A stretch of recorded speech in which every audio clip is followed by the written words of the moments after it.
Mis queridos y amados hermanos en el Señor, que Dios les guarde, que Dios les bendiga en esta mañana. Qué bueno que has tomado una excelente decisión y es venir a escuchar la palabra de Dios, venir a adorar al Dios Todopoderoso. Y si ya Dios te ha traído hasta acá, dale gracias al Señor, dile: Señor, gracias, aquí estoy delante tuyo, quiero tener la mejor actitud, la mejor disposición para que tú en esta mañana me hables, para que tú ministres mi vida, Señor. Aquí está tu pueblo, está tu iglesia reunida, Señor, en los diferentes lugares, en las diferentes casas donde ellos se encuentran ahora, pero todos en el mismo sentir, el sentir de venir a buscar de ti, Señor, el sentir de venir a aprender de tu palabra. Aquí estamos, Señor. Sean todos bienvenidos y bienvenidas en esta hermosa mañana, mis amados y amadas del Señor. Vamos a disponernos, luego de haber adorado al Señor, luego de alabarlo, vamos a disponernos a escuchar su consejo. Así que les invito, por favor, que abran sus Biblias, que abran su libreta de apuntes y vamos con toda la actitud y con toda la disposición a invertir este tiempo, que es el mejor tiempo, para escuchar el consejo de Dios. Estamos en una serie que hemos titulado Liberados para servir a Dios. Y cada paso que vamos dando de este estudio del libro de Éxodo nos está dando principios, pero también nos está enseñando, nos está dando una certeza y seguridad de ese Dios poderoso que nosotros tenemos. Cada vez que nosotros estudiamos la palabra, vamos conociendo más a Dios y eso nos permite, por supuesto, entonces crecer en la fe. Tener esperanza que el Dios que está con nosotros es un Dios que no nos abandona, un Dios que no nos deja en medio de las encrucijadas de la vida, sino que Él es experto en sacar a su pueblo. Ya estamos en el capítulo 12, vamos a estudiar los primeros 13 versículos de este capítulo 12. ¿Y qué nos vamos a encontrar en este capítulo? En este capítulo vamos a encontrar unos momentos bien bonitos, unas escenas bien bonitas, pero es un cuadro de lo que va a venir en el Nuevo Testamento, que es el Señor Jesucristo. Los israelitas comenzaron entonces un año, a partir de ahí como que se divide su vida y comienzan un año religioso, pero además comienza un año civil. Ellos se van a conformar ahora como una nación. Antes eran tratados simplemente como una familia, la familia de la descendencia de Abraham. Ahora Dios los iba a establecer como una nación. Y ellos instituyen una fiesta que a partir de ese momento durante más de 4,000 años se celebró, una fiesta, o se sigue celebrando y la siguen celebrando. Es una fiesta que se conoce como la fiesta de la Pascua. Y aquí hay algunos detalles que se dieron que vale la pena que nosotros estudiemos porque vamos a mirar el significado de esa fiesta de la Pascua. También vamos a mirar que ha venido una plaga más, las 10 plagas. Está la plaga número 10 donde viene la muerte de los primogénitos, la muerte de los mayores allá en Egipto. Pero también vamos a darnos cuenta cómo Dios guardó a su pueblo y bueno, fruto de lo que estaba pasando, Faraón dice: ya no más, ya no soporto más esto, ¿sabe qué? Váyase. Entonces son echados, el pueblo de Israel es echado de Egipto. Dentro de las observaciones generales que podríamos encontrar en este capítulo, nos vamos a dar cuenta que para ellos esta fiesta se convirtió en quizás la fiesta más importante, porque ellos la celebran como la fiesta en conmemoración cuando Dios liberó a Israel de la cautividad de Egipto y cómo ellos fueron adoptados a partir de ahora como la nación de Dios, la nación del Señor. Esta fiesta de la Pascua es una festividad que ellos celebran estableciéndose precisamente como nación, una nación que a partir de ese momento comienza a tener una relación con Dios. Y vamos a mirar entonces los primeros versículos porque aquí comienza ese primer año religioso de ellos, un año donde ellos acostumbran a manejar un ritual que se conoce como la fiesta de la Pascua. Pero la pregunta es: ¿por qué nosotros como cristianos no celebramos los mismos rituales que celebran los judíos? Por una razón que es muy precisa que está en la Biblia y nos habla que esto que pasó allá simplemente era una sombra de lo que iba a venir. Si nosotros miramos en detalle lo que dice el apóstol Pablo referente a esto en su primera carta que le escribe a los Corintios, en el capítulo 5, verso 7, en la parte B dice lo siguiente: porque nuestra Pascua, está hablando para la iglesia, está hablando para los cristianos, porque nuestra Pascua, que es Cristo, es decir, para nosotros como cristianos, ¿quién es la Pascua? Para nosotros la Pascua es Cristo. Dice: ya que fue sacrificado por nosotros. La celebración que nosotros hacemos es una celebración a Cristo Jesús. A Él recordamos, porque Él fue el que nos sacó de la cautividad. Entonces lo que vamos a encontrar en este capítulo 12 es algo que podríamos decir que es como si nos encontráramos, a través de la Biblia, nos encontráramos con el Señor Jesucristo. Y vamos a mirar los primeros versículos. Estamos en el libro de Éxodo, capítulo 12. Vamos a mirar los dos primeros versículos. Dice la escritura que habló Jehová a Moisés y a Aarón en la tierra de Egipto, diciendo: este mes os será principio de los meses. Para vosotros será este el primero de los meses del año. Noten que este capítulo nos conduce a una nueva división que hay en el libro de Éxodo. La primera división que estuvimos estudiando hasta ahora está formada desde el capítulo 1 hasta el capítulo 11. Esos 11 capítulos conforman, digamos, esa primera parte.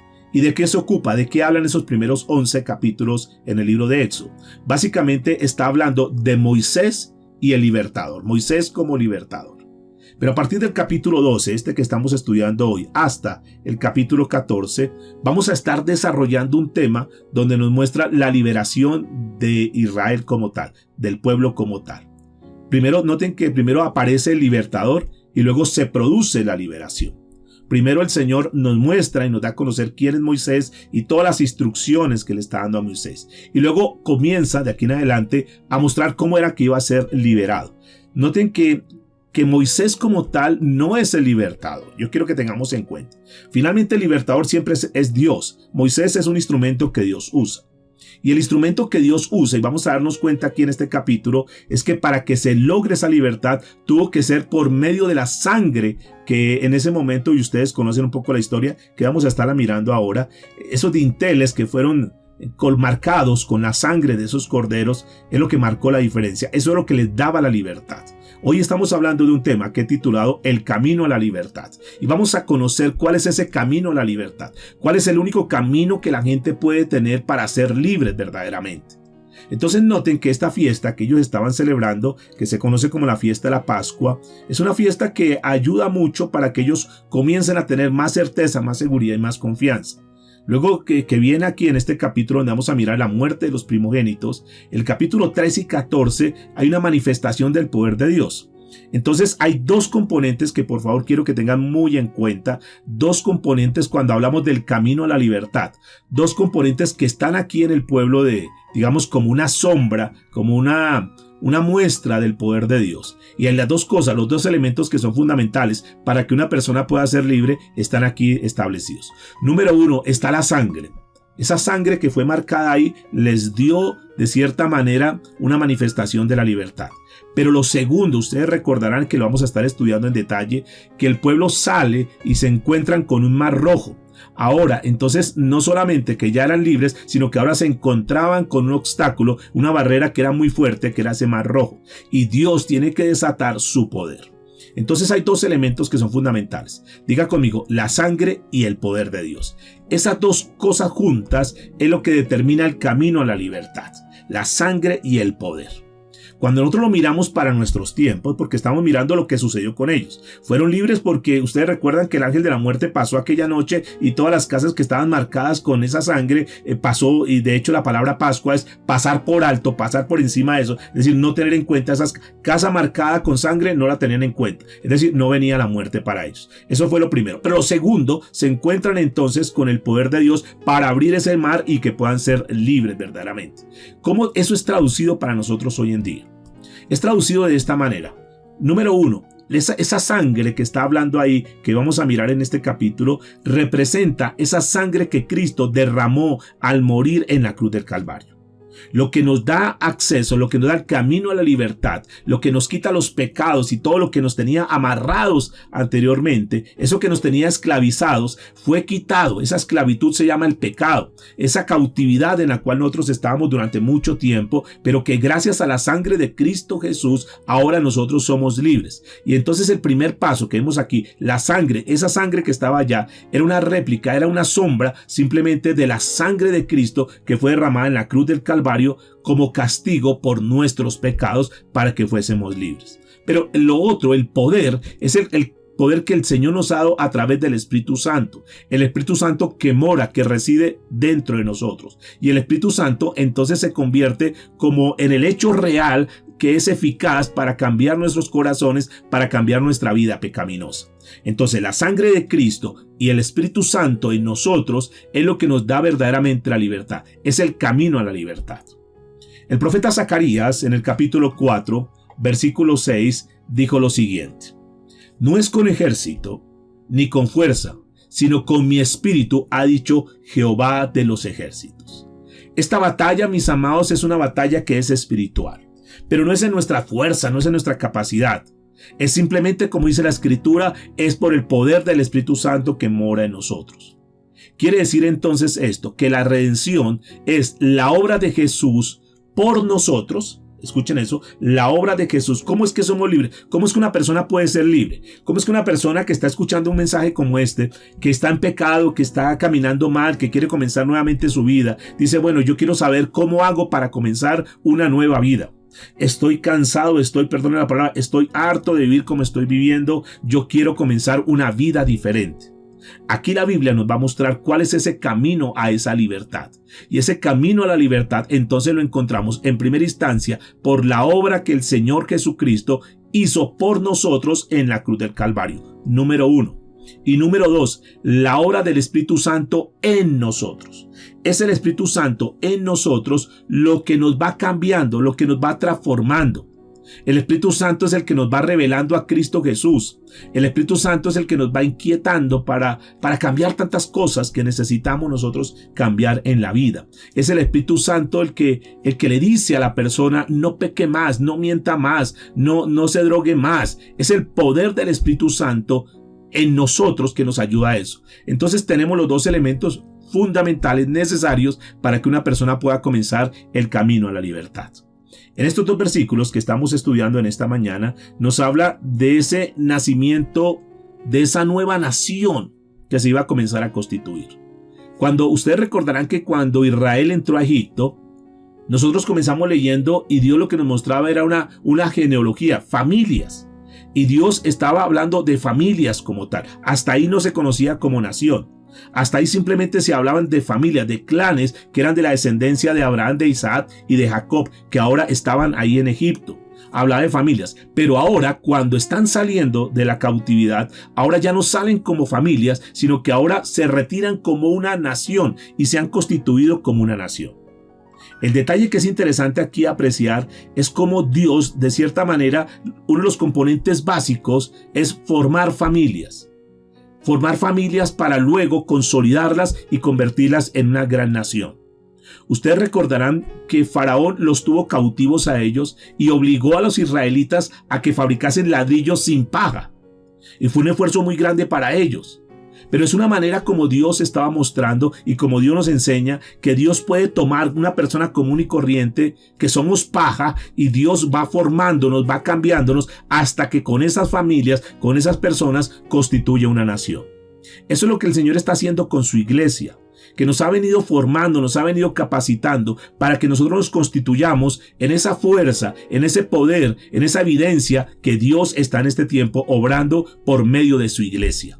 Y Dios tiene que pasarnos, y seguramente que muchos de los que estamos aquí hemos tenido que pasar por procesos, hemos tenido que pasar por momentos difíciles, pero que todo eso sumado, aunado el uno con lo otro, nos va ayudando para que nosotros seamos más fuertes y que verdaderamente podamos ser esa nación que Dios quiere. Un pueblo que le cree a Dios, un pueblo que aprende a caminar con Dios. No es un pueblo que simplemente lo conoce de oídas, sino es un pueblo que ha tenido experiencia, y eso es lo que ha pasado con este pueblo. Un pueblo que ha visto, que ha evidenciado el poder de Dios actuando. Ahora llega el momento en que Dios le dice, bueno, ya hasta aquí. Ahora ustedes es el momento de salir. Y no se preocupen que yo los voy a sacar de acá. Y de ahí comienza lo que se conoce como el exilio o el éxodo. Es la salida, es el nuevo comienzo. Y es lo que Dios, escúcheme lo que Dios quiere hacer con cada uno de nosotros. Dios quiere libertarnos, Dios quiere liberarnos de esa cautividad, de ese pecado. Dios quiere sacarnos como esa esclavitud en la cual Satanás nos tenía cautivos. Y Él nos toma para sí y dice, no te preocupes lo que tú eras, yo voy a comenzar a conformarte como una nación. Yo quiero que tú seas mi pueblo. Y no importa lo que haya pasado atrás, todas esas cosas las vamos a borrar, dice el Señor. A través de la sangre de Cristo, tus pecados van a ser borrados para que tú te conviertas en parte de la nación, de esa nueva nación que yo estoy constituyendo. Una nación que sale de esclavitud, una nación que sale de esa cautividad y que ahora es libre para servirle a Dios. Es el momento de hacer esto. Es el momento y le está diciendo al pueblo, ya, hasta aquí. Aquí para esos 430 años de esclavitud, ya no más. Es lo mismo que el Señor nos habla en esta mañana, o que te está hablando, que le hablará a algunos de los que están acá. Y es: basta ya de estar en pecado, basta ya de andar en esa esclavitud, basta ya de estar haciendo las cosas que todo el mundo hace, que están contrarias a la palabra de Dios. Ese es el tiempo para que nosotros nos entreguemos en las manos de Dios y le digamos: Señor, yo quiero ser parte de ese nuevo pueblo, quiero ser parte de esa nueva generación que tú estás levantando en este tiempo. Estoy cansado de estar viviendo como a medias con las cosas tuyas. Yo quiero ser parte de esa nueva generación. Ahora, a partir del versículo 3 vamos a encontrar cosas interesantes, porque Dios comienza a instituir esa fiesta de la Pascua. Y dice textualmente el versículo 3, estoy en Éxodo capítulo 12. Le dice el Señor: habla a toda la congregación de Israel diciendo: en el 10 de este mes, tómese cada uno un cordero según las familias de los padres, un cordero por familia. Noten que lo interesante, el detalle que está aquí, que es bien interesante, que hay dos puntos que enfatiza. Número 1 es sangre y número 2 familia. Son dos cosas que son importantes. Los israelitas se habían convertido ya en una nación, ya era un pueblo que estaba siendo formado como una nación. Y Dios le dice: bueno, este es el tiempo donde los voy a liberar. Pero para poderlos liberar, había que las familias, de una manera digamos individual, las familias tenían que tomar un cordero por casa. Diga conmigo: un cordero por casa. O sea, cada casa tenía que tener un cordero. Y tenía que ser sacrificado ese cordero. Y su sangre debería ser rociada, noten, en los marcos de la casa, en los laterales y en la parte de arriba de la entrada de su casa. Ahí en esos marcos. Ahí tenía que ser rociada. Dice el versículo 4. Mas si la familia fuere tan pequeña que no baste para comer el cordero, entonces él y su vecino inmediato a su casa tomarán uno según el número de las personas, conforme al comer de cada hombre. Haréis, dice la escritura, la cuenta sobre el cordero. Entonces, noten que este versículo nos dice que el cordero no es que, si son pequeños, entonces coja un corderito pequeño. Si son grandes, entonces coja el más grande. No, el cordero era igual. O sea, era del mismo tipo de cordero. Lo que pasa es que si ese cordero, digamos, eran muy poquitos los que estaban en la casa, entonces un cordero era mucho. Entonces busque un vecino que tenga una circunstancia igual, parecida a la suya. Es decir, busque uno que tenga también una familia pequeña, reúnase con su vecino y ese cordero va a alcanzar para las 2 familias o 3 familias, dependiendo el número de personas. Entonces lo que sucedía es que la familia que fuese poco numerosa, por ejemplo, entonces si el hombre estaba él y la esposa nomás, pues busque otra pareja, otro vecino que también esté él con su esposa y júntense en todos. Porque quizás no tenían niños o no tenían hijos, o tal vez tenían hijos pero los hijos ya se habían ido de la casa y habían establecido una familia diferente. Entonces busquen esas familias y únanse con sus vecinos, dice la palabra, es decir, aquellos que tengan la misma situación. Pero lo más importante aquí que quiero destacar es que Dios deja centrado esto, que cada miembro de la familia tenía que comer del alimento. Tenía que comer del alimento. Y esto estaba dando un ejemplo y estaba dando una enseñanza. ¿Qué enseñanza estaba dando aquí? Que la salvación, diga conmigo, es personal, es individual. Que corresponde a cada miembro de la familia. Que es un asunto que tiene que ser tratado de manera individual. Dios estaba presentando el procedimiento por el cual iban a ser salvas cada una de las personas. Y ese procedimiento era comiendo del cordero. ¿Qué nos enseña para nosotros? ¿Cómo podemos aterrizar eso para nosotros hoy en día? Que nadie será salvo simplemente por ser miembro de una nación o por ser miembro de una familia como tal. Sino que esa salvación tiene que ser, diga conmigo, individual y tiene que ser personal.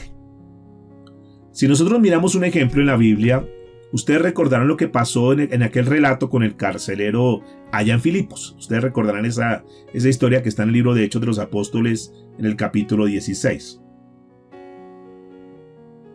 Esta familia del carcelero no fue salva porque era familia del carcelero como tal. No.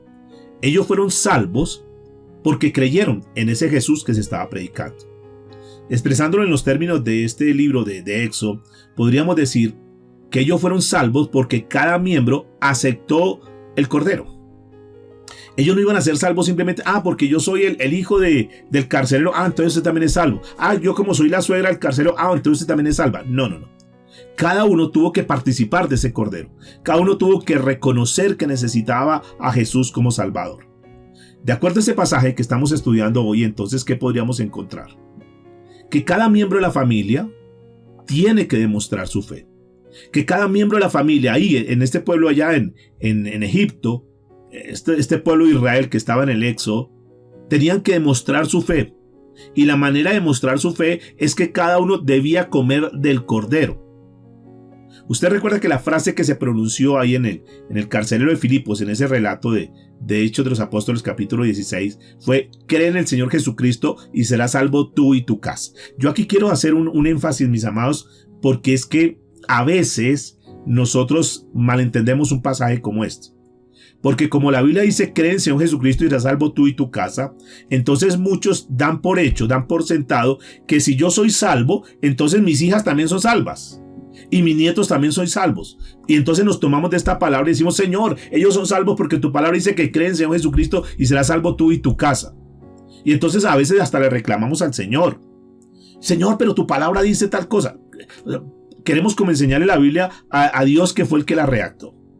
Y aquí hay algo que es un detalle bien interesante.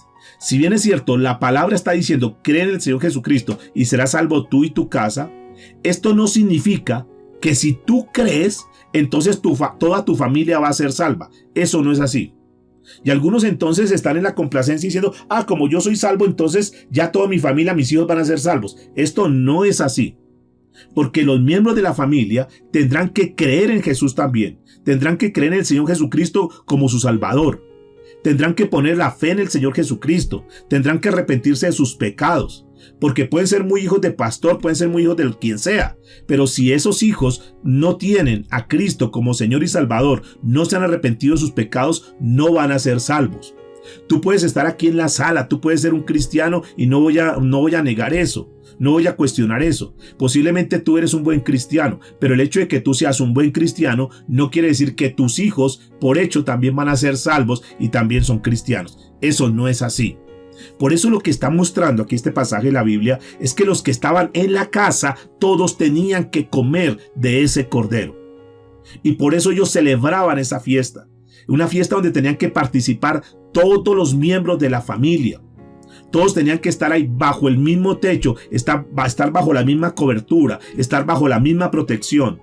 Y esa sangre, esa redención de esa sangre que se encontraba afuera, ahí en esos dinteles, esa sangre que fue rociada en el marco de la casa, en el marco de la puerta, era lo que les iba a dar la salvación, la liberación de la muerte como tal. Aquí hemos llegado entonces a un relato de esa noche fatal en ese país de Egipto. Aquella plaga final, recuerde que ya estudiamos las 9 plagas anteriores. Esa plaga final estaba a punto de llegar a caer sobre ese pueblo. Los israelitas que estaban habitando entonces esa región, ustedes recordarán que ya lo estuvimos tocando allá en Gosén. Ellos fueron tocados por 7 plagas, pero las últimas 3 plagas no los tocaron a ellos. Dios los preservó, Dios los guardó, Dios los libró de ese juicio. Pero ahora no bastaba solamente con eso. Ahora ellos tenían que ser redimidos, ellos tenían que ser liberados. O sea, no bastó que se hubiesen salvado del granizo, no bastó que se hubiesen salvado de la oscuridad y no basta simplemente que se hubieran salvado de la muerte de los primogénitos. Eso es importante, sí, pero no solamente era eso, sino que tenían que ser salvados y redimidos y ellos tenían que mostrar su fe en aquella sangre. Ellos tenían que mostrar su fe en ese Dios, tenían que poner su confianza en ese Dios que es el Dios que los había liberado. Ellos habían visto cómo mientras en Egipto estaban siendo amenazados, estaban siendo atacados por unas plagas tremendas, ellos habían sido preservados, pero no podían quedarse solamente mirando, sino que tenían que ser ya también protagonistas. Y aquí en el versículo 5 y 6 nos muestra algo bien interesante porque nos va mostrando los detalles de cómo tenía que ser esa Pascua. Dice que el animal será sin defecto, macho de 1 año. Dice, lo tomaréis de las ovejas o de las cabras y lo guardaréis hasta el día 14 de este mes. 4 días tenían que ser guardados. Y lo inmolará, dice, toda la congregación del pueblo de Israel entre las 2 tardes. Ahora, noten que aquí hay algo bien interesante porque ninguna de las palabras, ninguno de lo que está escrito acá, nada de lo que está escrito acá está por estar. Cada una de ellas tiene un significado y es lo que tenemos que pedirle al Espíritu Santo siempre que nos ayude a entender esto. Porque la Biblia no es igual que cualquier otro libro. No es como tú tomar una novela de García Márquez y comenzar a leerla. No, la Biblia, cada palabra, cada tilde, cada coma, cada detalle que está ahí, nos deja una enseñanza para nosotros. Allí es cuando el Espíritu Santo juega un papel importante. Cuando le decimos Espíritu Santo, por favor, condúcenos a toda verdad, muéstranos. No queremos simplemente leer la Biblia por leerla. Queremos que eso que estamos leyendo lo podamos aplicar para nuestras vidas. ¿Por qué? Porque dice que el cielo y la tierra pasará, pero que su palabra no pasará. Y que el mismo Dios de ayer, es decir, el mismo Dios que tuvieron ellos, es el mismo Dios que tenemos nosotros. Es el mismo Dios de ayer, hoy y por los siglos de los siglos. Es decir, que también esta palabra, aunque fue escrita hace muchos años, para nosotros tiene gran sentido, tiene gran validez, tiene gran autoridad. Por lo tanto, esto no es simplemente leerla por leerla, sino que tenemos que decirle: Señor, permíteme aprender esta palabra.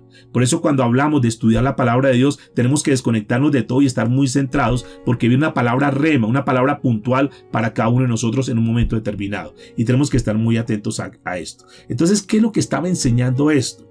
Lo que estaba enseñando es que Dios, a pesar de que ustedes se imaginan la cantidad de corderos que murieron aquella noche, una cantidad de sangre que fue derramada aquella noche, que simbolizaba que ese cordero, esa sangre, ese cordero era lo que iba a marcar para que no fueran a morir.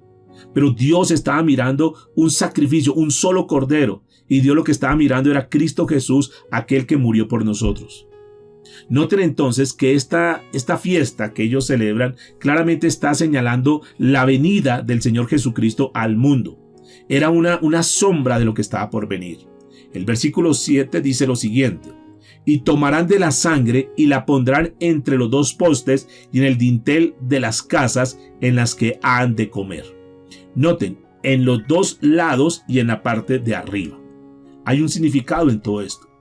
Los israelitas tenían que colocar la sangre allá afuera, sobre el marco de la puerta de la casa. Al ver la sangre, el ángel de la muerte que pasara, entonces esa casa que estaba con esa sangre, que estaba marcada con esa sangre, entonces pasaba por alto. Esa palabra pasar por alto es lo original de lo que se traduce como la palabra Pascua. Entonces Pascua quiere decir pasar por alto. Entonces el ángel de la muerte pasaba por alto, es decir, esa casa no la tocaba. Pasaba sin hacer ningún daño en esa casa.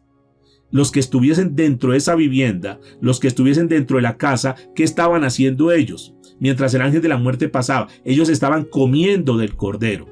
Ellos estaban por fe diciendo: a nosotros no nos va a pasar nada, nosotros simplemente vamos a disfrutar ese cordero porque el ángel va a pasar, y como está marcada nuestra casa con la sangre, entonces no va a pasar nada. Esa sangre nos va a cubrir, esa sangre nos va a proteger. No nos preocupemos los que estamos aquí dentro de la casa, porque la sangre que está ahí derramada, esa sangre que está marcando, va a cubrir a cada uno de los miembros de la casa.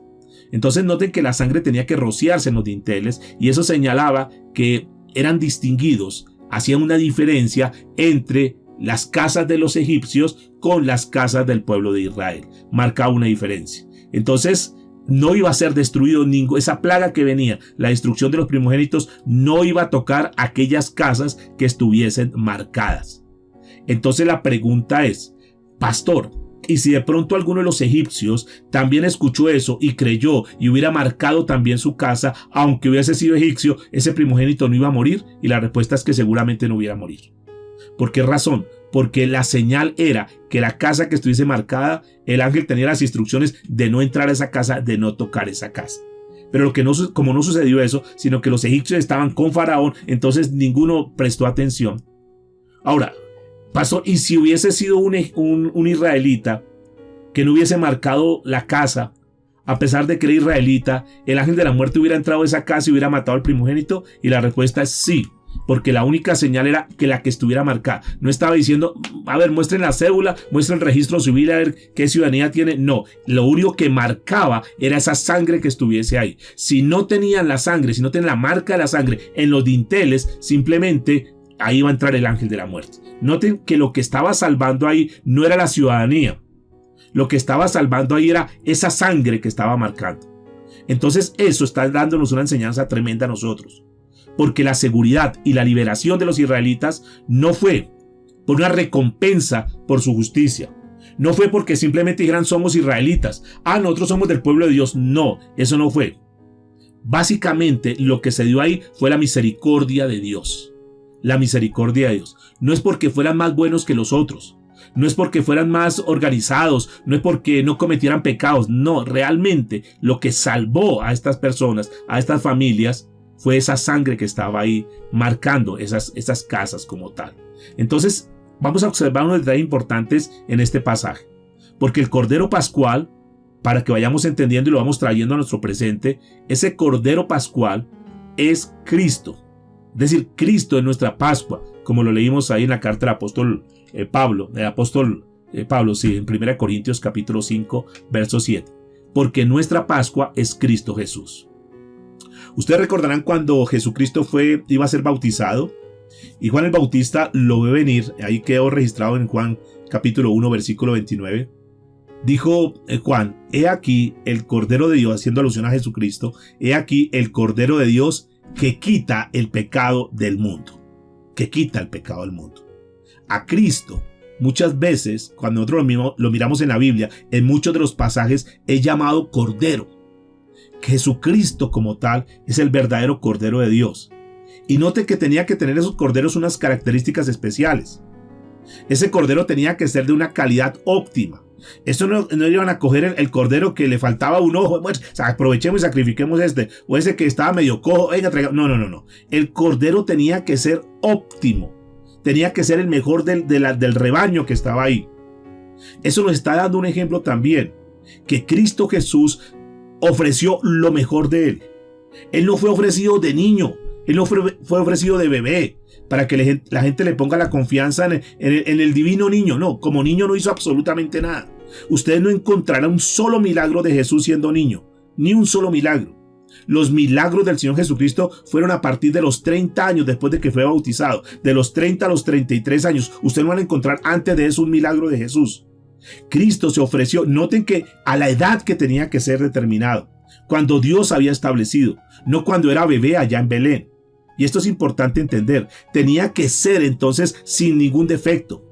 Ustedes notarán que el Señor Jesucristo no tuvo ni un solo defecto, no cometió ni un solo pecado, nunca cometió una sola mancha en esta tierra. Fue tan así que el mismo juez que estaba ya declarándolo en ese momento que iba a ser sentenciado, ese juez dijo: no, yo la verdad, yo a este hombre yo lo veo inocente, porque Jesús nunca se le pudo comprobar nada. Este cordero pascual tenía que ser sacrificado, tenía que morir y tenía que ser quemado en fuego, con fuego. Ese fuego, porque podría ser otra manera. Oye, es que a mí no me gusta así asado. ¿Será que lo podemos sudadito ahí como? No podía ser. Tenía que ser asado. ¿Por qué? Porque ese fuego estaba representando la ira de Dios, mis amados.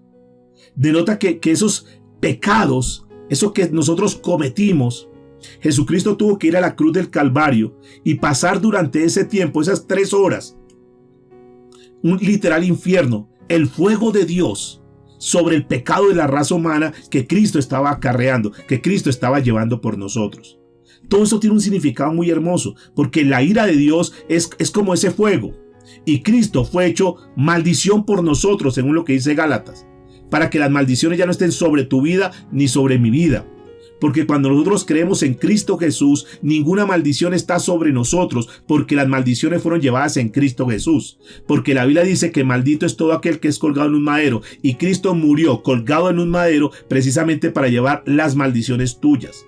Por eso cuando tú y yo estamos en Cristo Jesús, nosotros verdaderamente cuando nos hemos entregado no podemos estar preocupados ni angustiados. Es que yo traigo una maldición. El cuentico de las maldiciones generacionales no existen en Cristo Jesús, mis amados.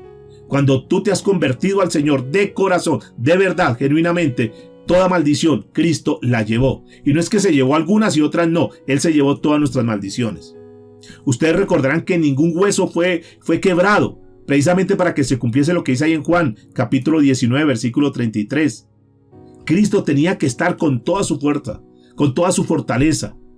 Cristo no fue quebrantado. Y ustedes recordarán que estuvimos estudiando hace poquito eso, que aún en los últimos momentos, Cristo con toda fuerza, con toda autoridad, Él no murió fracasado, derrotado, como alguien por ahí, ese gran líder religioso de la tradición, de la iglesia tradicional, dijo, que la mayor derrota fue Cristo en la cruz. ignorando realmente que fue la mayor victoria para ganar la salvación por cada uno de nosotros. ¿De acuerdo? Ese rociamiento de la sangre era un tipo, era una demostración de la expiación. Ese hisopo con el cual se roció esa sangre, eso implicaba las promesas, los beneficios que nosotros tenemos en la sangre de Cristo. Y yo quiero dejar claro esto, mis amados. Algunas personas, aún que se dicen ser cristianas, han tomado la sangre de Cristo como algo místico, como un agüero, como algo para la buena suerte. Y yo quiero decirle, la sangre de Cristo no cumple ninguna de esas funciones. La sangre de Cristo, la única función que cumple es que a través de la sangre de Cristo nos limpia de todo pecado. La sangre de Cristo limpia de todo pecado. Esto es muy importante que lo tengas en cuenta. A veces la gente toma la sangre de Cristo como para que le vaya bien en el negocio. Unjo mi carro con la sangre de Cristo. Unjo a mis hijos con la sangre de Cristo. Eso no es así, mis amados. Esto no es un agüero, esto no es un sortilegio, esto no es como echarle agua bendita. No. Entonces ya no le echan agua bendita a las cosas, sino que ahora lo rocean con la sangre de Cristo. Y eso no es así. La sangre de Cristo, el único propósito fue para ser limpiados de pecado. Ahora, noten por favor que dice la escritura que era colocado en los dinteles, es decir, en las columnas, en la parte lateral de la puerta de la entrada y en la parte de arriba. ¿Por qué no fue colocado en el umbral? ¿Por qué no se colocó en el piso? El umbral es el piso.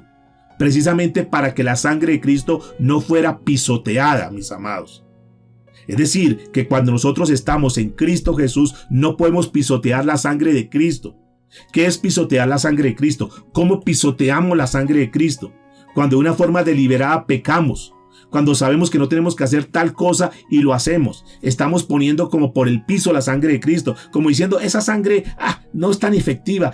Pues sí, pobrecito Jesús, pero yo sigo viviendo mi vida de cualquier manera. Ahí estamos pisoteando la sangre de Cristo. Porque estamos diciendo, Señor Jesús, sí, pobrecito lo que pasaste, pero yo quiero vivir de mi manera. Entonces no fue colocado en el umbral para que la sangre de Cristo no sea pisoteada. ¿De acuerdo? Entonces hasta aquí en esta parte, para que podamos entender cada uno de los significados, los detalles que están aquí. Por eso el apóstol Pablo dijo en Romanos capítulo 8, versículo 1, nos muestra que la sangre de Cristo es la protección del creyente. La persona que está bajo la sangre de Cristo Jesús, entonces la ira de Dios ya no va a venir sobre él. Noten lo que pasa cuando una persona está en Cristo Jesús. Número 1. La sangre de Cristo es la protección del creyente de la ira de Dios. Aquella persona que esté cubierta por la sangre de Cristo, la ira de Dios no va a venir sobre esa persona. Porque la ira de Dios ya vino sobre la persona de Cristo Jesús. ¿De acuerdo? Entonces, si tú estás en Cristo Jesús, no tienes por qué estar preocupado que vaya a venir la ira de Dios sobre ti. Cuando viene el ángel de la muerte, dice, está con la sangre del cordero, pasa de largo. Lo mismo sucede con nosotros. Cuando una persona está con la sangre de Cristo, ¿cómo tiene la sangre de Cristo? Cuando nos arrepentimos de nuestros pecados, entregamos nuestra vida a Cristo Jesús, lo hacemos a Él como el Señor de nuestra vida. A partir de ese momento, cuando lo hacemos de corazón, sinceramente, esto es mucho más que simplemente repetir una oración prefabricada. Esto es de corazón, que tú dices, Señor, yo no quiero seguir como estoy viviendo, por favor perdona mis pecados, quiero comenzar una nueva vida, quiero ser parte de tu nación, quiero ser parte de tu pueblo. A partir de ahí, la sangre de Cristo es efectiva sobre esa persona y nos borra todos los pecados. Entonces, como ya está con la sangre de Cristo, cubierto con la sangre de Cristo, la ira de Dios no va a venir sobre él. Número 2, la maldición de la ley no cae sobre él. Y número 3, no hay condenación del infierno. Por eso estamos hablando del camino a la libertad. Y el único camino a la libertad se llama Cristo Jesús. No hay sino un camino. Aunque la gente diga todos los caminos conducen a Roma, pueda que sí, todos conduzcan a Roma. Pero es que estamos hablando no de ir a Roma, sino tener la salvación eterna. Estar con Dios en la eternidad. Y el único camino para estar con Dios en la eternidad se llama Cristo Jesús de Nazaret. ¿Cuánto le pueden dar un aplauso al Señor? ¿Cuánto le pueden decir, Señor, gracias porque tú eres bueno, gracias por tu obra expiatoria? Y entonces se hace efectiva esta palabra que está en Romanos capítulo 8, versículo 1 en adelante. Por tanto, es decir, si está en Cristo, por tanto, ya no hay condenación para los que pertenecen a Cristo Jesús. Lo estoy leyendo en la Nueva Traducción Viviente. Y porque ustedes pertenecen a Él, estoy hablando de los que pertenecen a Él, pero si tú sabes que no perteneces a Él, el llamado es, no te descuides en esto, por favor. Es la decisión más importante que tú tienes que tener. Dice el versículo 2, y porque ustedes pertenecen a Él, el poder del Espíritu que da vida los ha librado del poder del pecado que lleva a la muerte. La ley de Moisés no podrá, dice, salvarlos porque nuestra naturaleza pecaminosa es débil. Así que Dios hizo lo que la ley no podía hacer. Él envió a su propio Hijo en un cuerpo como el que tenemos nosotros, pecadores, y dice, y en ese cuerpo Dios declaró el fin del dominio que el pecado tenía sobre nosotros mediante la entrega de su Hijo como sacrificio por nuestros pecados. De manera pues, mis amados, que si tú estás en Cristo Jesús, tú estás en el camino a la libertad. Si hay alguien que no está en Cristo Jesús, hoy Dios te trae, te reúne en esta sala, te permite escuchar este mensaje para que tú entres al camino de la libertad. Salgas del camino de la esclavitud, salgas de ese Egipto, salgas de ese pecado, de esa vida que si tú no te arrepientes, si no cambias y no entras al camino de la libertad, cuando tú mueras te vas a condenar eternamente. Y esa decisión, ese camino, lo tomamos ahora. No es después. Mañana quizás pueda ser tarde. Mire lo que sigue diciendo la escritura. Volvamos por favor a Éxodo capítulo 12 versículo 8. Y aquella noche comerán la carne, noten, asada al fuego. No, cómansela como más les guste. Hagan un piquete como ustedes quieran. No. Las instrucciones eran muy claras. Dice, comerán la carne asada al fuego y dice, y panes sin levadura, con hierbas amargas lo comerán. Detalles que están acá. Detalles que tienen un significado muy grande para nosotros. Note que Dios siempre da las instrucciones precisas. Y en esta fiesta, eso que tenían que hacer ahí, daba un mensaje específico. ¿El mensaje cuál era? Número 1, que hubiese compañerismo, que estuviera toda la familia. Porque es que eso es lo ideal, mis amados. Porque tú puedes estar aquí en la sala y puedes estar escuchando el mensaje y darle gracias a Dios. Pero tú sabes, en tu corazón sabes que de pronto hay un miembro de la familia que no está. Y eso pues genera un sinsabor. ¿Es así o no? Tú dices, bueno, yo estoy en esta fiesta. Yo estoy en esta invitación. Yo estoy aquí en la mesa. Yo estoy disfrutando de esta bendición. Pero ¿es así o no? Que quizás haya un hijo, quizás haya una hija, o tal vez es tu papá o tu mamá, o un hermano o una hermana, que ellos no están ahí. Por eso lo importante de esto es que Dios resalta el compañerismo y que sea toda la familia. Los miembros de la familia tenían que estar juntos celebrando esta Pascua. Esa es la felicidad más grande y allá tenemos que apuntarle. Tal vez ya tú haces parte de la familia de Dios. Tal vez ya tú eres de la nación de Israel espiritual. Pero ¿habrá alguien de la casa? ¿Habrá alguien de la familia que está por fuera? Y que si viene la muerte y él como no tiene la sangre de Cristo, entonces no va a poder tener la salvación. Y entonces la ira de Dios vendrá sobre él. Y entonces la condenación eterna está sobre él porque irá para el infierno. Y entonces estará bajo las maldiciones porque no tiene a Cristo Jesús. Entonces noten que no simplemente para quedar nosotros en la comodidad, en la complacencia, decir, sí, yo escucho este mensaje, yo estoy bien. Sí, tú estás bien, pero tus hijos. Pero si mueren tus hijos ahora y no tienen a Cristo en el corazón, si la sangre de Cristo no ha sido rociada. Y noten que aquí está diciendo que tiene que hacer asada, porque no está hablando que alguien tiene que pagar ese precio. Habla del juicio, porque tiene que haber un juicio del pecado. Alguien tiene que pagar el precio. Para el caso de nosotros que estamos en Cristo Jesús, bendito Dios por Cristo Jesús, porque Él pagó el precio por nosotros. Pero el que no está en Cristo Jesús, Él tiene que pagar el precio si no está en Cristo Jesús. ¿Es claro el mensaje? Es claro, por eso habla de carne asada y debería comer, dice, pan sin levadura. Ustedes recordarán que la levadura representa el pecado y el pan sin levadura representa a Cristo Jesús. Cristo Jesús, que es el que nos alimenta. Y nosotros venimos en una mañana como esta a ser alimentados por Él. Y dice que tenía que participar en esa comida con hierbas amargas. Hierbas amargas pueden darles diferentes connotaciones. Pero yo podría decirles dos cosas importantes en este tema. Hierbas amargas representa que el hecho de que nosotros estemos en Cristo Jesús no quiere decir que todo sea color de rosa y que no vamos a tener problemas ni vamos a tener dificultades. Al contrario, posiblemente algunos dicen, no, desde que yo estoy en Cristo Jesús, como que los problemas se me han agudizado, como que ya la gente como que está en contra. Antes tenía muchos amigos, ahora tengo muy poquitos. Vienen cosas que quizás sean amargas. Antes de pronto los invitaban a las fiestas, a las parrandas y lo demás, ahora ni siquiera te invitan. Entonces, no, pero es que, tranquilos, no se preocupen, eso es parte. Si está pasando eso en tu vida, dale gracias a Dios porque es parte de esas hierbas amargas. Pero también esas hierbas amargas es como cada vez que ellos comían eso, esa hierba amarga, se acordaban de la amargura que tuvieron allá en Egipto. Esos momentos cuando éramos esclavos, cuando nos golpeaban, cuando nos humillaban, cuando nos vituperaban. Entonces cuando ellos estaban comiendo, cuando ellos comían esa hierba amarga, se acordaban de la amargura que tuvieron en Egipto. Misma que nosotros tenemos que acordar siempre de la amargura que produce el pecado, para que no volvamos al pecado, para que no sigamos en el pecado. El pecado de pronto al principio puede parecer muy dulce, pero al final trae mucha amargura en la persona. Al final trae muchos descalabros, al final trae muchas consecuencias, muchas secuelas. Y tal vez en ese momento que pecamos, tal vez se siente como que agradable y nadie se dio cuenta y fui tan vivo, pero después trae una amargura para tu vida, para tu corazón. Esas hierbas amargas nos recuerdan ese pecado, mis amados. Que no tenemos que estar practicando pecado, que eso ya es parte de la historia. Dice el versículo 9, escúcheme por favor, ninguna cosa comeréis de él cruda, ni cocida en agua, sino asada al fuego, su cabeza con sus pies y sus entrañas. Noten que el cordero sacrificado no podía comerse crudo tampoco. ¿Por qué?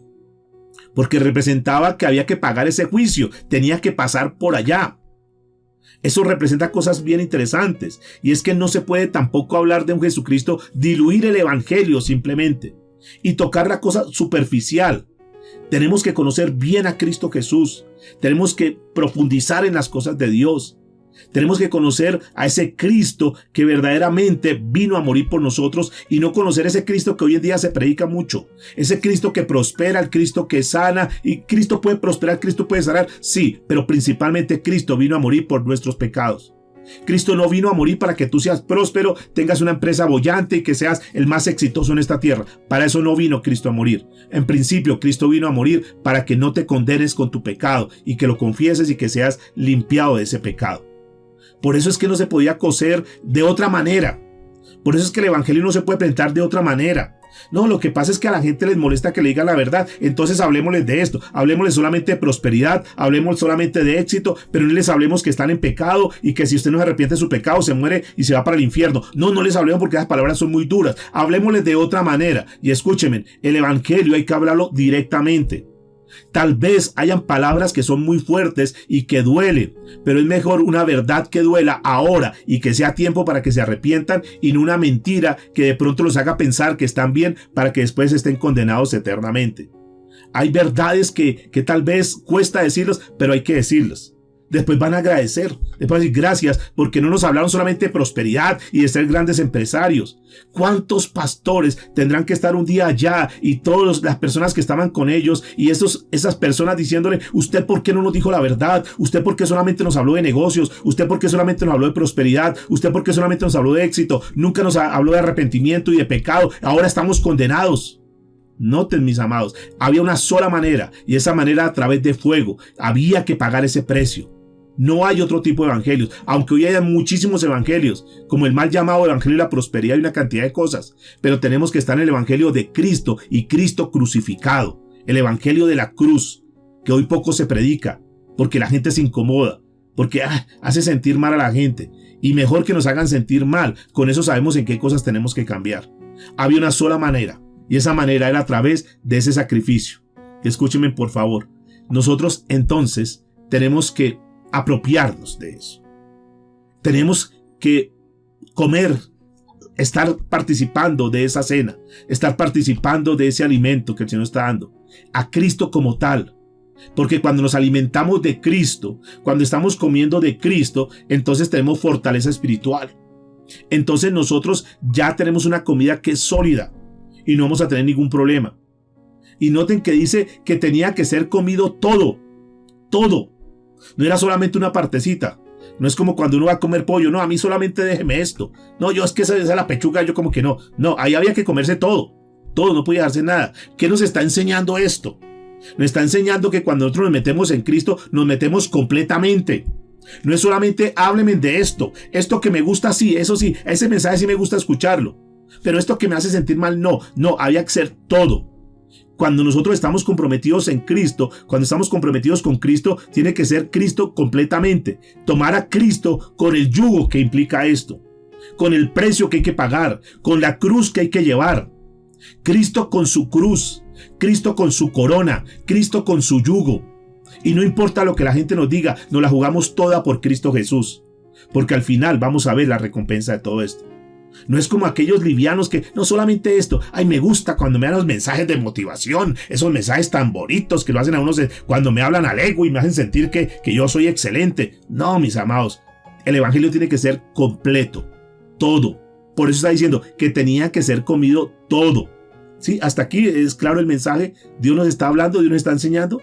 Dale un aplauso, dale un amén al Señor y dile: Señor, gracias porque tú estás hablando a nosotros en esta mañana. Gracias por tu palabra. Tenía que ser comido una sola vez, de inmediato. Eso no puede dejarse para mañana, escúcheme. Eso no es que yo me como esto, eso es como nos pagan. Guarde eso y échalo en la nevera y mañana volver. No. Eso no era así, mis amados. Tenía que ser comido de inmediato. Esto que nos está enseñando, que las decisiones hay que tomarlas de una vez, que no podemos aplazar para mañana, que después, yo más adelante, la otra semana, voy a mirar a ver cuándo me sienta bien. Esto no se trata de sentir, se trata de tomar decisiones de nuestra vida. Mañana puede ser tarde. Es que si nosotros supiésemos cuándo vamos a partir de esta tierra, podríamos estar relajados, pero nosotros no sabemos. Quizás pueda ser el último día. Quizás esta noche, cuando coloquemos nuestra cabeza en nuestra almohada, puede ser la última noche. Tú no sabes que de pronto durante el transcurrir de la madrugada te dé un infarto y mueras fulminantemente ahí mientras estabas durmiendo. ¿Casos se han visto o no? ¿Cuántos casos se han visto que la persona se está duchando y se resbaló y se golpeó y murió? Se desnucó ahí en la ducha. Casos se han visto. Estamos expuestos a muchas cosas. Ninguno estamos exentos, aunque nos digamos que somos cristianos. Por eso lo mejor es estar organizado. Es para hoy. Por eso no se puede dejar para el día siguiente. Dice el versículo 10 y 12, ninguna cosa dejaréis de él hasta la mañana, y lo que quedare hasta la mañana lo quemarás en el fuego, y lo comeréis así, ceñidos vuestros lomos, vuestro calzado con vuestros pies y vuestro bordón en vuestra mano, y lo comeréis apresuradamente en la Pascua de Jehová. Versículo 12.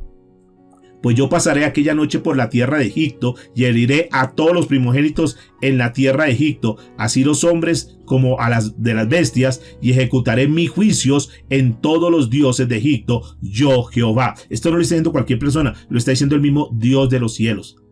Estamos en el tiempo de la gracia, estamos en el tiempo de la misericordia, pero mañana vendrá el juicio de Dios. Y hay de aquellos que no están tomados de la mano de Dios, hay de aquellos tibios, hay de aquellos que fingen, que hipócritamente aparentan ser cristianos, pero que realmente no lo son.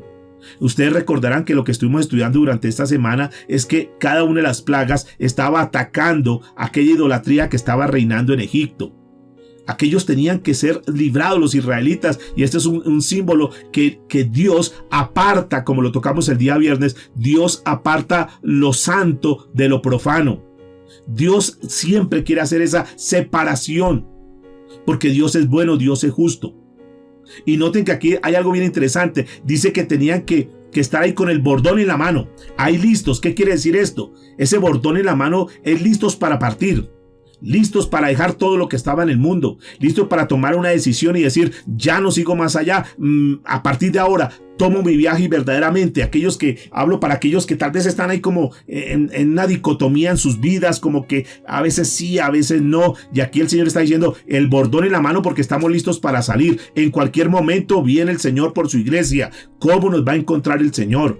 Que tomemos ese bordón y digamos: Señor, aquí estamos, pongo mi fe completa en Cristo Jesús, voy a abandonar todo lo que estaba reinando en mi vida, todo lo que reinaba, ese pecado que estaba reinando en mi vida, todo ese simpatizar con el mundo, ese estar como que a veces sí, a veces no, como que un pie en las cosas de Dios y otro pie en el mundo. No, abandono eso, porque ahora tomo mi bordón y me alisto, me cubro en Cristo Jesús, Señor, para caminar. Abandono el pecado, abandono todo lo que está allá. Ahora, ¿quiere decir esto que nunca vamos a pecar? ¿Que como cristianos nunca pecamos? Y la respuesta es, y tristemente, infortunadamente, mientras estemos en esta carne, en este cuerpo carnal, vamos a estar pecando. Pero una cosa es habitar en el pecado, una cosa es practicar el pecado y otra cosa es que cometamos pecados ocasionalmente. Algún pecado que Dios desapruebe. Pero si pecamos, si cometemos un pecado, la Biblia dice que abogado tenemos para con el Padre a Jesucristo el justo, y que Él es fiel y justo para perdonar y limpiar de toda maldad. Ese es un pasaje que aplica para el pueblo de Dios, para los hijos de Dios. No es un pasaje que aplique para el que no es del pueblo de Dios. Para mirar aquí el contexto, es un pasaje que aplica para el pueblo de Israel, el Israel espiritual, la iglesia del Señor. No es un pasaje que aplique para los que no son del pueblo de Dios, para los que no son de la iglesia del Señor. Él es fiel y justo para perdonarnos y limpiarnos de toda maldad. De manera pues que cuando tú y yo, de manera ocasional, escúcheme, ocasional, cometemos algún pecado, algo que Dios desapruebe, tenemos que ir de inmediato ante Dios, pedirle perdón, para todos los días mantenernos ahí con el bordón listo, porque no sabemos cuándo vayamos a salir. ¿Tú sabes cuándo vas a salir de este mundo? Yo no sé. Lo mejor es que estemos ahí, como dice la Escritura, con el bordón listo, para que cuando el Señor nos llame, estemos ahí listos. Aquí estoy. Que no sigamos ningún modelo de pecado, mis amados.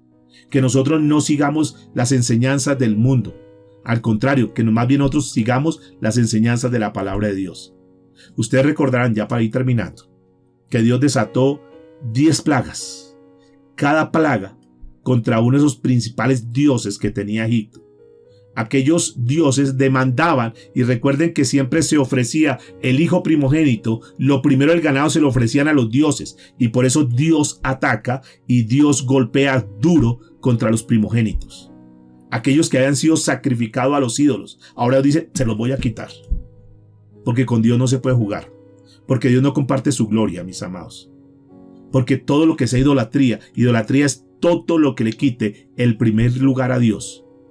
Ahí, cuando nosotros caminamos en desobediencia, entonces estamos expuestos a la ira de Dios. Cuando endurecemos nuestro corazón, como lo hablamos el día jueves, posiblemente fue, cuando endurecemos nuestro corazón, cuando nuestro corazón se pone duro, entonces la ira de Dios viene. Por favor, que nosotros podamos caminar como Dios manda. Termina el versículo 13 diciendo, y la sangre os será por señal en las casas donde vosotros estéis. Y veré la sangre, escúcheme, y veré la sangre y pasaré de vosotros. Y no habrá en vosotros plaga de mortandad cuando hiera la tierra de Egipto. Los israelitas no fueron salvados por formar parte de la ascendencia del patriarca Abraham. Si los egipcios hubiesen obedecido los mandatos de Dios, también ellos hubieran sido salvos.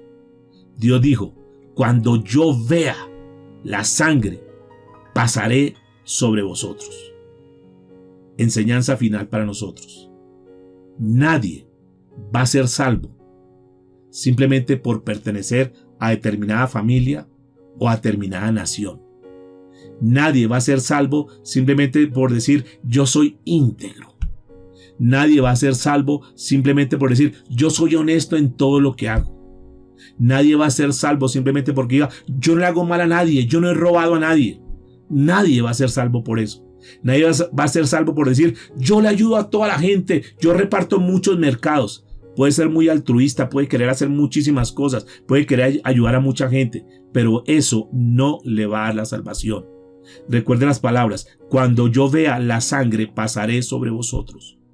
Solamente Dios va a ver aquel que verdaderamente está cubierto por la sangre de Cristo Jesús. Porque aquel que esté cubierto de la sangre de Cristo, entonces no tiene nada que ver con religión esto. Entonces no tiene nada, porque es que tú puedes ser de determinada, entre comillas, religión. O tú puedes ser una persona que crees en Cristo Jesús. O tú puedes ser de determinada denominación. Aquí las denominaciones no salvan a nadie. No, es que yo soy de la iglesia más grande de la ciudad. Eso no es garantía absolutamente de nada. No, es que yo nací de tal religión y yo me quedo. Eso no da garantía absolutamente de nada. La gente piensa que cuando conocen la verdad y dejan su tradición y saben la verdad, ya los califican como personas que fueron descarriadas, que se desviaron. Los hermanos apartados. ¿Qué cuento? Eso no es nada. Lo único que la Biblia dice es que aquel que esté cubierto con la sangre, ese va a ser salvo. Si tú estás cubierto con la sangre de Cristo, vas a ser salvo. Independiente de la denominación donde tú vayas. Independiente de donde hayas nacido. Independiente de la parte cultural que tú tengas, la parte intelectual o la parte económica, absolutamente nada de eso se va a tener en cuenta. Lo único que Dios va a tener en cuenta para dar salvación es si tú tienes la sangre de Cristo, es decir, si tú tienes a Cristo como el Señor y Salvador de tu vida. ¿Quiénes fueron salvos aquella noche? Aquellos que tenían sus casas marcadas. El resto murieron. ¿Quiénes serán salvos en aquel día? Solamente aquellos que están cubiertos por la sangre de Cristo Jesús. El resto, tristemente, va a venir una catástrofe tremenda. ¿De qué grupo eres tú? ¿A quién perteneces? Tú puedes decir hoy con toda sinceridad y tranquilidad, yo sé que la sangre de Cristo me ha limpiado de todo pecado. Recuerde lo que dice la Escritura, que sin derramamiento de sangre no hay perdón de pecados.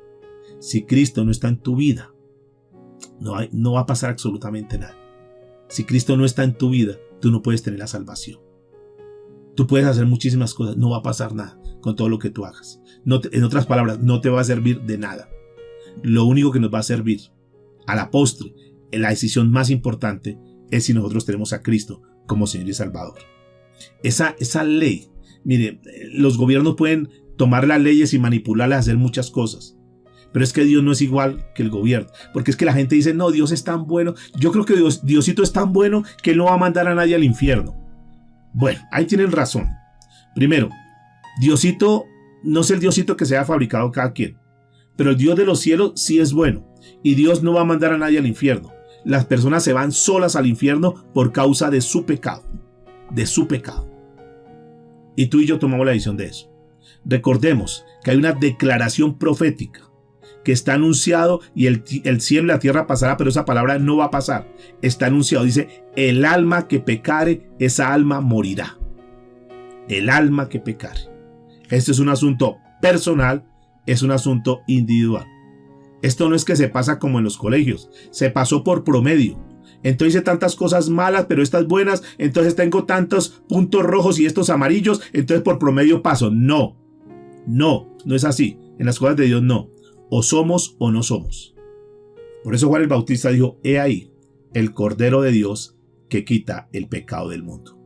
El único que puede quitar el pecado de este mundo, el único que puede quitar el pecado de nuestra vida, se llama Cristo Jesús.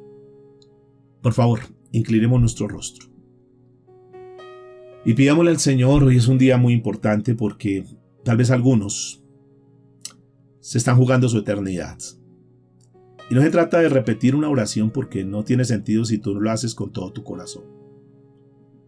Jesucristo dijo en Juan capítulo 3, versículo 36, el que cree en el Hijo tiene vida eterna, pero el que no obedece, el que no tiene al Hijo, no verá la vida, sino que al contrario, la ira de Dios permanecerá sobre él. ¿Cómo está tu vida hoy? Porque el Señor te ha traído en esta mañana para mostrarte el camino a la libertad. Y ese camino a la libertad se llama Cristo Jesús. Pero no simplemente para que lo veas, para que lo tengas de una forma teórica o intelectual, sino para que degustes de Él, para que disfrutes de Él, para que vivas de Él, para que vivas para Él. Mucha gente, si se le pregunta si creen en Cristo, muchos dicen que sí creen, pero no han puesto su vida en Cristo Jesús. No se han arrepentido de sus pecados. Y quiero decirles que aún los demonios creen y tiemblan, pero eso no les va a dar la salvación. El creer como tal no les va a dar la salvación. Es el creer, pero de una manera tan certera que digo, Señor, te creo tanto que entrego mi vida a ti. ¿Sabe por qué los demonios, a pesar de creer, no son salvos? Porque no le obedecen. ¿Y de qué le sirve a uno decir que cree si no le está obedeciendo? Ese creer tiene que ir acompañado con la obediencia. Por eso la Biblia dice que la fe sin las obras es muerte. Decir que creemos en Cristo y no entregar nuestra vida a Cristo es muerto. No sirve para nada, mis amados. Padre, te damos gracias en esta hora por tu palabra. Gracias por tu consejo, Señor. Gracias por hablarnos de una forma tan directa. Dios, esta palabra ya está en los corazones de tus hijos, de cada uno de los oyentes, Señor, de aún de aquellos que están escuchando aquí la palabra, pero que aún no son hijos tuyos. Dios, para que tú toques los corazones, para que sea tu Espíritu Santo quien haga la obra. Lo que yo tenía que hacer, Señor, ya lo he hecho, que es sembrar tu palabra. Pero el milagro de una conversión solamente es tu obra, Señor. Toma esta semilla que ya está sembrada en los corazones. Transforma, Señor, esa semilla. Dales convicción y que de un conocimiento intelectual, de simplemente haber escuchado, tú le des una convicción en el corazón. Y que esta reflexión se convierta en una convicción para que las vidas sean cambiadas.